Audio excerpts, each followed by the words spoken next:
বিশ্ব নবীর পথ চিরশান্তির পথ, অশান্ত বিশ্বে তুমি রহমত, এসো তাই মেধা মননে জেনে নি। আসসালামু আলাইকুম ওরহমতুল্লাহি ওবরাকাতুহ। বিসমিল্লাহ আলহামদুলিল্লাহ ওয়াসসালাতু ওয়াসসালামু আলা রাসূলিহিল আমিন ওয়া আলা আলিহি ওয়া সাহবিহি আজমাইন, আম্মা বাদ। আল্লাহ সুবহানাহু ওয়া তাআলা শুকরিয়া আদায় করছি, এই মুহূর্তে যারা এনটিভির পর্দায় আছেন, দেখছেন আমাদেরকে। এনটিভির সাপ্তাহিক নিয়মিত আয়োজন দারসে হাদিস। আজকে আমরা এই অনুষ্ঠানে রিয়াদুস সালেহীনের খুব গুরুত্বপূর্ণ একটি অধ্যায় কিতাবুল আযকার আমরা এখান থেকে ইনশাআল্লাহ আলোচনা করব। আল্লাহ সুবহানাহু ওয়া তাআলা আমাদেরকে যিকরের ব্যাপারে, আল্লাহকে স্মরণ করার ব্যাপারে আল্লাহ তাআলা বারবার আমাদেরকে তাগিদ দিয়েছেন। কোরআনুল কারীম আল্লাহ তাআলা বলছেন, বা'দা আউযু বিল্লাহি মিনাশ শাইতানির রাজীম, বিসমিল্লাহির রহমানির রহিম, ওয়ালা যিকরুল্লাহি আকবার। আল্লাহর জিকির সবচেয়ে বড়, আল্লাহর স্মরণ সবচেয়ে বড়। আপনি হয়তো অনেক কাজের মধ্যে আছেন, ব্যস্ততায় আছেন, হঠাৎ সালাতের সময় চলে আসলো। এই যে এখন আল্লাহকে আপনি স্মরণ করবেন, এটা আপনার কাজের চাইতে অনেক বড়। আপনার যত ব্যস্ততা থাকুক, সকল ব্যস্ততা বাদ দিয়ে সালাতের দিকে চলে আসা, এটি হচ্ছে আল্লাহর স্মরণ, আল্লাহর যিকর। আল্লাহ তাআলা এই যিকরের ব্যাপারে উদ্বুদ্ধ করেছেন বারবার আমাদেরকে। এরপরে আসুন, কোরআন কারীম আল্লাহ তাআলা বলছেন, ফাযকুরুনি আযকুরুকুম, ফাযকুরুনি আযকুরকুম, তোমরা আমি আল্লাহকে স্মরণ করো, আযকুরকুম, আমি আল্লাহ তোমাদেরকে স্মরণ করব। এই বিষয়টি আমরা খুব সহজ মনে করছি। ফাযকুরুনি, যেমন আমি ধরুন একজন শিল্পপতি অথবা অনেক বড় একজন ব্যক্তি, তাকে আমি স্মরণ করলাম, তার জন্য আমি অনেক কিছু মনে মনে চিন্তা করলাম, কিন্তু তিনি আমাকে স্মরণ করবেন এটা আসলে সম্ভব না। আমাকে তিনি স্মরণ করবেন না, এটি স্বাভাবিক। কিন্তু আল্লাহ সুবহানাহু ওয়া তাআলা এমন এক মালিক, ফাযকুরুনি আযকুরকুম, আল্লাহ বলছেন আমাকে স্মরণ করো, আমি আল্লাহ তোমাকে স্মরণ করব। এবং আপনি যেই পরিবেশে স্মরণ করবেন, এর চেয়ে শ্রেষ্ঠ পরিবেশে আল্লাহ তাআলা আপনাকে স্মরণ করবেন। এমনকি আমরা পোশাক পরতে গিয়ে ছোট্ট একটা দোয়া পড়ি অনেক সময়। যেহেতু আজকে যিকরের কথা, এই সবগুলোই কিন্তু যিকরের শামিল, আল্লাহ স্মরণের শামিল।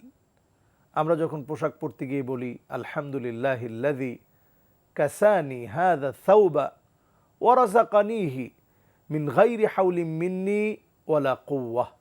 আল্লাহ তাআলা, আপনি আমাকে একটি পোশাক পরিয়েছেন, এই পোশাক পরার কোনো শক্তি, কোনো সামর্থ্য আমার ছিল না।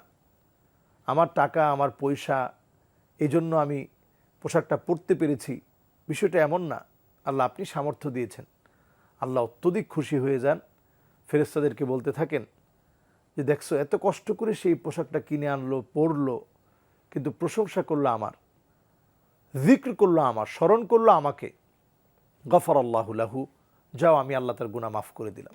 সুবহানাল্লাহি ওয়া বিহামদিহি। আপনি ভাত খেতে বসেছেন, আপনি খাওয়ার পর অথবা আপনি খানাপিনা শেষ করলেন, যে কোনো ধরনের হালাল খানাপিনা শেষ করার পর আপনি বললেন, আলহামদুলিল্লাহিল্লাযী আত'আমানি হাযা আত-তা'আম ওয়া রাযাকানিহি মিন গায়রি হাওলিন মিন্নি ওয়ালা কুওয়া। আয় আল্লাহ, আপনি আমাকে খাইয়েছেন, আমার কোনো শক্তি সামর্থ্যের জন্য আমি খেতে পারি নাই, বরং আপনি আমাকে খাইয়েছেন। নবী করিম সাল্লাল্লাহু আলাইহি সাল্লাম বলছেন যে এই কথাটা যখন বান্দা বলে, আল্লাহ পাক ফেরেশতাদের সামনে খুব প্রশংসা করে বলে, দেখছো সে আমার প্রশংসা করলো, সে কষ্ট করে রান্না বান্না করে সে খাওয়া দাওয়া করলো আর প্রশংসা করলো আমি আল্লাহ সুবহানাহু ওয়া তাআলার, যাও আমি আল্লাহ তার গুনাহগুলো মাফ করে দিলাম। সুবহানাল্লাহি ওয়া বিহামদিহি। এই জন্য জিকিরটা অনেক দামি বিষয়। আল্লাহ তাআলা কোরআন কারীমের মধ্যে বলছেন, ওয়াযকুর রাব্বাক, তুমি তোমার রবকে স্মরণ করো, ফি নাফসিকা, তোমার নিজের অন্তরে আল্লাহ পাককে স্মরণ করো, তাদাররুআ ওয়া খীফা, দীনতার সাথে এবং ভীতি সহকারে। এমন না একেবারে উচ্চবাচ্য করে খুব বেশি যেটা মানুষের কাছে দৃষ্টিকটুর মনে হয় এমন কোনো ভঙ্গিমায় নয়। আমরা অনেক সময় দেখি যে জিকিরের নামে যা চলে এটা কোরআন কারীমের এই আয়াতের সম্পূর্ণরূপে খেলাফ, এই আয়াতের সাথে সাংঘর্ষিক। আল্লাহ তাআলা বলছেন জিকির করো এইভাবে, এবং আরশে আজিমের নিচে ছায়া দিবেন ওই জিকিরকারীদেরকে। যাকারাল্লাহ খালিয়ান ফাফাদাত আইনাহ, যে লোকটা একাকী জিকির করলো এবং তার চোখ থেকে অজর ধারায় চোখের পানি ঝরলো, এমন ব্যক্তিকে আল্লাহ তাআলা আরশে আজিমের নিচে ছায়া দান করবেন। সুতরাং এটি আমাদের যারা দর্শক রয়েছে প্রত্যেকের জন্যই বিষয়টি বোঝা দরকার যে আপনি জিকির করবেন। জিকিরের জন্য রাসূলুল্লাহ সাল্লাল্লাহু আলাইহি ওয়াসাল্লাম যে শব্দগুলো শিখিয়ে দিয়ে গিয়েছেন, যেভাবে জিকির করতে বলেছেন, কোরআন যে জিকিরের কথা আমাদেরকে উৎসাহ প্রদান করেছে, এটাই হবে সত্যিকারের জিক্র। এরপরে আমরা যদি লক্ষ্য করি, আল্লাহ তাআলা বলছেন যে ওয়াখিফাতান ওয়া দুনাল জাহর, দুনাল জাহরি মিনাল কাউলি বিল গুদুই ওয়াল আসাল ওয়ালা তাকুন মিনাল গাফিলিন। খেয়াল রাখতে হবে উচ্চ আওয়াজের পরিবর্তে নিম্ন স্বরে জিকির করার কথা বলা হয়েছে। এরপরে নবীজি সাল্লাল্লাহু আলাইহি সাল্লাম বলছেন গাফেলদের অন্তর্ভুক্ত ক্ষেত্রে হওয়া যাবে না, যারা গাফলতিতে নিজেদের গা ভাসিয়ে দেয়, কখনো আল্লাহকে স্মরণ করে না, সব সময় কেমন যেন শাহাওয়াত, যৌন চাহিদাকে চরিতার্থ করার জন্যে অথবা মন যা চায় এইভাবে জীবন পরিচালনা করে, এমন যেন তোমরা না হয়ে যাও। কারণ গাফেলদেরকে আল্লাহ তাআলা কিয়ামতের দিন বলবে আজকে আমি তোমাদেরকে ভুলে গেলাম। ফালইয়াউমা নানসাহুম কামা নাসু লিকা ইয়াউমিহিম হাযা ওয়ামা কানু বিআয়াতিনা ইয়াজহাদুন। আজ আমি তোমাদেরকে ভুলে গেলাম দুনিয়ার জীবনে যেভাবে তোমরা গাররাতহুমুল হায়াতুদ দুনিয়া, দুনিয়ার চাকচিক্য তোমাদেরকে, তোমাদের চক্ষু শীতল করে ফেলেছিল, দুনিয়ার চাকচিক্য তোমাদেরকে টেনে ধরেছিল, দুনিয়ার ব্যস্ততা তোমাদেরকে টেনে ধরেছিল, আমি আল্লাহকে তোমরা ভুলে গিয়েছিলা, আজ আমি আল্লাহ তোমাদেরকে ভুলে গেলাম। আল্লাহ স্মরণই পারে আমাদেরকে আল্লাহর নৈকট্য দিয়ে জান্নাত পর্যন্ত পৌঁছে দিতে। আজকে আমরা আরও একটি আয়াত নিয়ে কথা বলতে চাই, সেটি হচ্ছে ওয়াজকুরুল্লাহ কাসীরান লাআল্লাকুম তুফলিহুন। সফল যদি আমরা হতে চাই তাহলে আমাদের জন্য আল্লাহর জিকিরের চাইতে বড় কিছু নাই। আল্লাহর জিকির মানুষকে সফল বানিয়ে দেয়। আল্লাহর জিকির একজন বিফল, একজন চিন্তাগ্রস্ত, হতাশাগ্রস্ত, একজন ঋণগ্রস্ত ব্যক্তি যখন আল্লাহকে অধিক পরিমাণে স্মরণ করবে, আল্লাহ তার সাহায্যে এমনভাবে পাঠাবে, এমনভাবে আল্লাহ তারা সাহায্য দিবেন ওয়ারযুকহু মিন হাইসু লা ইয়াহতাসিব, যেটা সে চিন্তাও করতে পারে নাই, ওই জায়গা থেকে আল্লাহ তাআলা তার রিজিকের ব্যবস্থা করবেন। এরপর সে বিপদের মধ্যে আছে, তার জন্য সব রাস্তা বন্ধ হয়ে গেছে, আল্লাহ তাআলা তার রাস্তা বাতলে দিবেন। এভাবে করে আল্লাহ স্মরণ মানুষকে দামি বানিয়ে দেয়। আজকে রিয়াদুস সালেহিনে উল্লেখিত হাদিস, যে হাদিসটি নিয়ে কথা বলতে চাই, আবু হুরায়রা রাদিয়াল্লাহু তাআলা আনহু থেকে বর্ণিত হাদিস। আন আবি হুরায়রা রাদিয়াল্লাহু তাআলা আনহু قال قال رسول الله صلى الله عليه وسلم كلمتان خفيفتان على اللسان ثقيلتان في الميزان حبيبتان إلى الرحمن سبحان الله وبحمده سبحان الله العظيم। আমরা অবাক হওয়ার মতো একটি বিষয় এই হাদিসের মধ্যে উল্লেখ করা হয়েছে। বলা হয়েছে কালিমাতানে খাফিফাতানে আলাল লিসান, দুটি কালেমা এমন আছে, দুটি বাক্য এমন আছে, যে দুটি বাক্য উচ্চারণ করাটা একেবারেই জিহ্বার জন্য, মুখের জন্য একেবারে সহজ। আর সাকিলাতানে ফিল মিজান, আল্লাহ রাব্বুল আলামিন যেদিন দাড়িপাল্লা দাঁড় করাবেন, যেদিন ওজন করা হবে, ওজন মাপক যন্ত্র দিয়ে মানুষের আমলনামা মাপা হবে, সেই দাড়িপাল্লাকে ভারী বানানোর জন্য দুটি বাক্যই যথেষ্ট। এরপর নবীজি সাল্লাল্লাহু আলাইহি সাল্লাম বলছেন হাবিবাতান ইলার রহমান, আল্লাহ পাকের কাছে অত্যন্ত প্রিয় দুটি বাক্য। এই দুটি বাক্যের একটি হচ্ছে সুবহানাল্লাহি ওয়া বিহামদিহি সুবহানাল্লাহিল আযীম। আমার মনে হয় আমরা বাংলা ভাষাভাষী যারা আছি, যারা এই মুহূর্তে দেখছি, যে মা বোনেরা এই মুহূর্তে সম্পৃক্ত হয়ে দেখছেন, প্রত্যেকেই আমার মনে হয় যে এই দুটি বাক্য আপনাদের মুখস্থ আছে। যদি না থাকে একবার শোনার পরে আপনাদের মুখস্থ হয়ে যাবে, সুবহানাল্লাহি ওয়া বিহামদিহি সুবহানাল্লাহিল আযীম। আমরা খুব সহজে বলতে পারি। এরপরে আরও একটি হাদিসের মধ্যে নবীজি সাল্লাল্লাহু আলাইহি সাল্লাম বলছেন মান ক্বালা সুবহানাল্লাহি ওয়া বিহামদিহি শুধু এতটুকু, সেখানে আর সুবহানাল্লাহিল আযীম নাই। সুবহানাল্লাহি ওয়া বিহামদিহি কেউ যদি 100 বার পড়ে, হুত্তাত আনহু খতায়াহু ওয়া ইন কানাত মিসলা জাবাদিল বাহর, যদি ওই ব্যক্তির গুনাহ, ওই মানুষটার গুনাহ যদি সমুদ্রের ফেনা পরিমাণও হয়ে যায়, সুবহানাল্লাহি ওয়া বিহামদিহি 100 বার পড়ার কারণে আল্লাহ সুবহানাহু ওয়া তাআলা তার গুনাহ মাফ করে দিবে। সুবহানাল্লাহি ওয়া বিহামদিহি, এজন্য সুবহানাল্লাহি ওয়া বিহামদিহি এটা আমরা বেশি বেশি পড়তে পারি। এগুলো আমাদের জন্য কোনো কষ্ট হয় না। দেখুন, হাঁটতে গেলে পাটা ব্যথা হয়ে যায়। আপনি যদি কয়েক কিলো আপনি হাঁটার অভ্যাস করেন, আস্তে আস্তে অভ্যাস হবে, কিন্তু তারপরেও আপনি কিছু ব্যথা অনুভব করবেন। এরপরে হাতটা এমন, আপনি যত শক্তিশালী হন না কেন, আপনি অনেক টাইম ধরে যদি আপনি কাজ করেন, আপনার মাসেলগুলো ব্যথা হয়ে যাবে, আপনি এটা ব্যথা অনুভব করবেন। এরপর আপনি যদি ব্রেনটাকেও অনেক সময় ধরে কাজে লাগাতে থাকেন, দেখবেন কেমন যেন মাথা ব্যথা করতেছে। কিন্তু আপনি আজ থেকে একটু চিন্তা করবেন এবং কাজে লাগিয়ে দেখবেন। জিহ্বাটাকে দিয়ে আপনি যদি বারবার জিহ্বাটাকে দিয়ে আল্লাহ, আল্লাহু আকবার, সুবহানাল্লাহ, লা ইলাহা ইল্লাল্লাহ, আল্লাহু আকবার, ওয়ালিল্লাহিল হামদ, সুবহানাল্লাহি ওয়া বিহামদিহি, সুবহানাল্লাহিল আযীম, সারাক্ষণও যদি বলেন, জিহ্বার কোনো ক্লান্তি আসে না। আল্লাহ তাআলা এইভাবেই জিহ্বাটাকে তৈরি করেছেন, সৃষ্টি করেছেন, যাতে করে সে ক্লান্ত না হয়ে যায়। আল্লাহ স্মরণে যেন সে কখনো ক্লান্ত না হয়। এজন্য আল্লাহ তাআলা এইভাবেই জিহ্বাটাকে আল্লাহ তাআলা তৈরি করেছেন। এবং আল্লাহ তাআলা জিকির করতে বলেছেন ফিল গুদুই ওয়াল আসাল, সকাল সন্ধ্যায়। এটার তাৎপর্য কি? এটার তাৎপর্য হচ্ছে এই সকাল এবং সন্ধ্যা আপনি একটু খেয়াল করে দেখবেন যে এই দুইটা সময়, এই যে সূর্যটা উঠে আবার সূর্যটা ডোবে, এই দুইটা থেকে শিক্ষা হচ্ছে আপনার জীবনটা কেমন যেন সূর্যের মতো উদিত হলো। দুনিয়ার জীবনে যতক্ষণ সময় আল্লাহ তাআলা হায়াত রেখেছেন, আপনি বেঁচে আছেন, একদিন হঠাৎ করে অস্তমিত হয়ে যাবে। ইন্না হায়াতাকা কদ তাজুলু কামিসলি শামস, আপনাকে স্মরণ করিয়ে দেয় যে সূর্যটা যেভাবে ডুবে যাচ্ছে, তোমার জীবন সূর্যটাও একদিন ডুবে যাবে। এই জীবন সূর্যটা ডুবে যাওয়ার আগে এখনই তুমি তোমার নিজেকে পরিবর্তন করো। তোমাকে মাঝে মাঝে কল্পনা করো, আগুনের ভিতরে যদি তোমাকে ফেলে দেওয়া হয়, তুমি কিভাবে সেখানে অবস্থান করবে, কিভাবে সেখানে তুমি তোমার টাইমগুলো সেখানে কাটাবে। এরপরে আমরা নবীজি সাল্লাল্লাহু আলাইহি ওয়াসাল্লামের আরও একটি হাদিস আপনাদের সামনে পেশ করতে চাই। সেটি হচ্ছে রাসূলুল্লাহ সাল্লাল্লাহু আলাইহি ওয়াসাল্লাম বলেছেন, লা আন আকুলা সুবহানাল্লাহি ওয়ালহামদুলিল্লাহ ওয়া লা ইলাহা ইল্লাল্লাহ ওয়াল্লাহু আকবার আহাব্বু ইলাইয়া মিম্মা তালাআত আলাইহিশ শামস। এই যে ছোট্ট একটা জিকির বললাম, সুবহানাল্লাহি ওয়ালহামদুলিল্লাহ ওয়া লা ইলাহা ইল্লাল্লাহ আল্লাহু আকবার, এটা যদি আল্লাহর কোনো গোলাম বলে, সূর্য উঠার পর থেকে আল্লাহর কাছে সবচেয়ে প্রিয় এই বাক্যগুলো আল্লাহর কাছে সবচেয়ে প্রিয় হয়ে যাবে, আল্লাহর কাছে সবচেয়ে পছন্দের হয়ে যাবে। সুবহানাল্লাহি ওয়া বিহামদি। আমরা কিন্তু এটাও খুব সহজেই আমরা বলতে পারি। এইভাবে করে আমরা সকাল সন্ধ্যায় বেশ কিছু আজকার রয়েছে। নামাজের পরপরই আমরা আমাদের দেশে নামাজের পরপরই আমরা হাত তুলে মোনাজাত করি।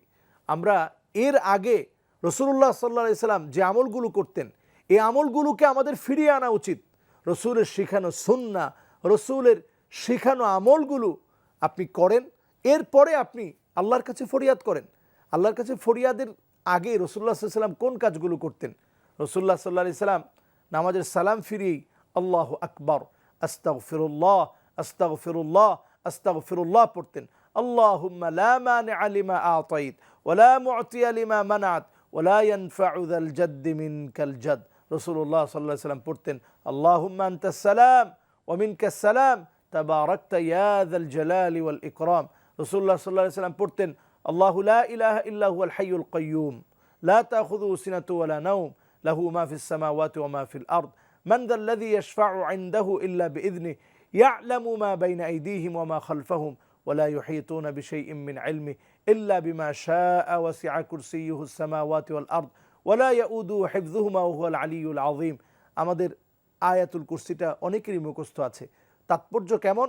আল্লাহর কোনো গোলাম যদি পড়ে দুবুরা কুল্লি সালাতিন মাকতুবাতিন লাম ইয়ামনাহু লিদুখুলিল জান্নাহ ইল্লা আইয়ামুত, ওই লোকটার মাঝে আর জান্নাতের মাঝে এতটুকু দূরত্ব থাকবে, শুধুমাত্র চোখ বন্ধ করতে দেরি হবে, জান্নাত পেতে দেরি হবে না। সুবহানাল্লাহি ওয়া বিহামদি।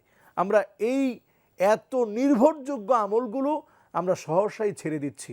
আমরা সালাত শেষ, সালাম ফিরানো শেষ, আমরা কর্মব্যস্ততায় যার যার কর্মে আমরা ঢুকে যাচ্ছি। এর আগে একটু আজকারগুলো পড়েন।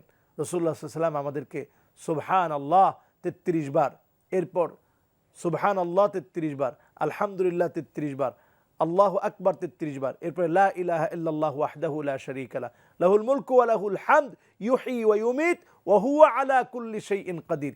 এই দোয়া যে পড়বে আল্লাহ রাব্বুল আলামিন তার গুনাহ মাফ করে দিবেন। সুবহানাল্লাহ বিহামদি। সমুদ্রের সেই বিশাল ফেনা পরিমাণ গুনাহ হলে আল্লাহ তাআলা মাফ করে দিবেন। আল্লাহ সুবহানাহু ওয়া তাআলা এই আযকারগুলো নবীজি সাল্লাল্লাহু আলাইহি ওয়াসাল্লামকে দিয়ে এই আযকারগুলো আমাদেরকে শিখিয়েছেন। নবীজি সাল্লাল্লাহু আলাইহি সাল্লাম অসংখ্য হাদিসের ভিতরে জিকিরের গুরুত্ব সম্পর্কে নবীজি সাল্লাল্লাহু আলাইহি ওয়াসাল্লাম আমাদেরকে বারবার বলেছেন। আরও একটি হাদিস আপনাদের খেদমতে পেশ করতে চাই, সেটি হচ্ছে নবীজি সাল্লাল্লাহু আলাইহি সাল্লাম বলছেন, আলা উখবিরুকা বিআহাব্বিল কালামি ইলাল্লাহ ইন্না হাব্বাল কালামি ইলাল্লাহি সুবহানাল্লাহি ওয়া বিহামদি। নবীজি বলছেন, আমি কি তোমাদেরকে সংবাদ দিব না? শব্দ চয়ন লক্ষ্য করুন। আমি কি তোমাদেরকে সংবাদ দিব না? কোন বিষয়ে? আল্লাহর কাছে কোন কথা সবচেয়ে প্রিয়? আল্লাহর কাছে সবচেয়ে প্রিয় কথা হচ্ছে সুবহানাল্লাহি ওয়া বিহামদিহি। আমরা যে সুবহানাল্লাহি ওয়া বিহামদিহি, একটু আগেও আমরা এই সুবহানাল্লাহি ওয়া বিহামদিহি নিয়ে আমরা কথা বলছিলাম। এটা আল্লাহর কাছে সবচেয়ে প্রিয়। যত কথা আছে, কালাম মানে কথা, যত কথা আমরা বলি, আরবিতে কথাগুলোকে কালাম বলে, আর যেটা বাক্য ওইটাকে কালিমা বলে। তো যত কথা আমরা বলি, এই যে আমরা এখন কথা বলছি, এই কথার মধ্যে সুবহানাল্লাহি ওয়া বিহামদিহি আল্লাহর কাছে সবচেয়ে প্রিয় কথা, সুবহানাল্লাহি ওয়া বিহামদিহি। এরপরে আমরা আরও একটি হাদিস বলতে চাই, সেই হাদিসটি হচ্ছে আত-তুহুরু শাতরুল ঈমান ওয়াল হামদুলিল্লাহি তামলাউল মিজান ওয়া সুবহানাল্লাহি ওয়াল হামদুলিল্লাহ তামলাআনি আও তামলা মা বাইনা সামাই ওয়াল আরদ। নবী সাল্লাল্লাহু আলাইহি সাল্লাম বলছেন, পবিত্রতা হচ্ছে ঈমানের অঙ্গ, ঈমানের অর্ধেক বলে এরপরেই নবীজি সাল্লাল্লাহু আলাইহি সাল্লাম বলছেন ওয়াল হামদুলিল্লাহি তামলাউল মিজান, আর আলহামদুলিল্লাহ এটি মিজানের পাল্লা ভারী করে দিবে। সুবহানাল্লাহি ওয়া বিহামদিহি। আলহামদুলিল্লাহ আপনি বললেন, এই যে আমরা আলহামদুলিল্লাহ বলি, একটু ফিল থেকে বলা উচিত। সমস্ত প্রশংসা আল্লাহ তাআলার জন্যে। আল্লাহ তাআলা আমাদেরকে যে কিডনি দিয়েছেন, আমাদেরকে যে হার্ট দিয়েছেন, 1,00,000 বার পাম্প করতেছে আমাকে আপনাকে সুস্থ রাখার জন্য, এগুলো সব আল্লাহর ওয়ার্ডারে হচ্ছে। একটা কিডনি আল্লাহ তাআলা আমাদেরকে দিয়ে, একটা কিডনি দিয়ে আমাদেরকে সচল রাখতে পারতেন, আল্লাহ তাআলা একটা দিয়েছেন যেটা দিয়ে কাজ চলছে। আবার আল্লাহ রাব্বুল আলামিন একটাকে রিজার্ভ করে রেখেছেন, যখন প্রয়োজন আল্লাহ তাআলা ওইটা থেকে কাজ নেবেন। এইভাবে করে আল্লাহ তাআলা আপনার আমার রক্তগুলোকে পরিশোধিত করতেছে। তো মানুষের সৃষ্টি নিয়ে যদি একটু চিন্তা করা হয়, human eyes can be identify more than 1 million colours. মানুষের ছোট্ট 2 মিলিমিটার ডাইমেনশনের চোখ, এই চোখটা কি পরিমাণ পাওয়ারফুল। মানুষের প্রত্যেকটা অঙ্গ প্রত্যঙ্গ নিয়ে যদি একটু চিন্তা করে, তাহলে প্রতিনিয়ত আপনার জবান থেকে, আপনার চোখের জন্য, অঙ্গ প্রত্যঙ্গের জন্য, নিয়ামতের জন্য আপনার জবান থেকে আলহামদুলিল্লাহ আলহামদুলিল্লাহ বের হবে। আমরা অনেক সময় একটা ভুল করি, কেউ জিজ্ঞাসা করলো ভাই কেমন আছেন, অনেক সময় খুব দুঃখ ভরা মন নিয়ে বলি যে আসি ভাই, কোনো রকম যাচ্ছে জীবন, আমাদের কি জীবন। এই জাতীয় কথা বলে আল্লাহ পাককে আমরা কি পরিমাণ কষ্ট দিই।